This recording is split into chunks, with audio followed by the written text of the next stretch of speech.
ഇത് caramel custard പുഡിങ്ങിൻ്റെ റെസിപ്പിയാണ്. ഇത് വായിലിട്ട് അലിഞ്ഞു പോകുന്ന ഒരു പുഡിങ്ങാണ്.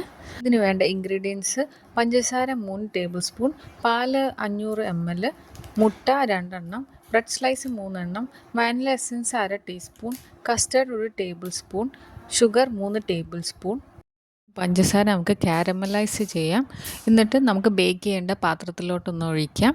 ഇതുപോലെ ഒഴിക്കുക. എല്ലായിടവും സൈഡിൽ ഒക്കെ ആവുന്ന പോലെ ഒന്ന് ഒഴിക്കുക. ഒഴിച്ച ശേഷം നമുക്കിത് മാറ്റി വെക്കാം.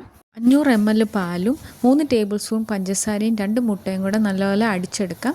ഇതിന് ശേഷം സ്റ്റൗവിൽ വെച്ച് നമുക്കൊന്ന് ബോയിൽ ചെയ്യാം. 3 ടേബിൾ സ്പൂൺ പാലിൽ 1 ടേബിൾ സ്പൂൺ കസ്റ്റേർഡ് നല്ലപോലെ മിക്സ് ചെയ്ത് ചൂടുള്ള പാലിലോട്ട് ആഡ് ചെയ്യാം. മിക്സിയിൽ അടിച്ചു വെച്ച ബ്രെഡ് സ്ലൈസ് നമുക്ക് ഈ പാലിലോട്ട് ആഡ് ചെയ്യാം. കാരമലൈസ് ചെയ്ത പാത്രത്തിലോട്ട് നമുക്ക് ഈ കസ്റ്റേർഡ് മിൽക്ക് ഒഴിക്കാം.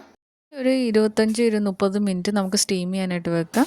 ഈ സെർവ് ചെയ്യുന്നുള്ള പ്ലേറ്റിലോട്ട് നമുക്ക് സെർവ് ചെയ്യാം. ഇത് വളരെ ഈസി ആയിട്ടുള്ള ഒരു പുഡിങ്ങാണ്. കുട്ടികൾക്കും വലിയവർക്കും ഒക്കെ ഇഷ്ടപ്പെടുന്ന ഒരു റെസിപ്പിയാണ്.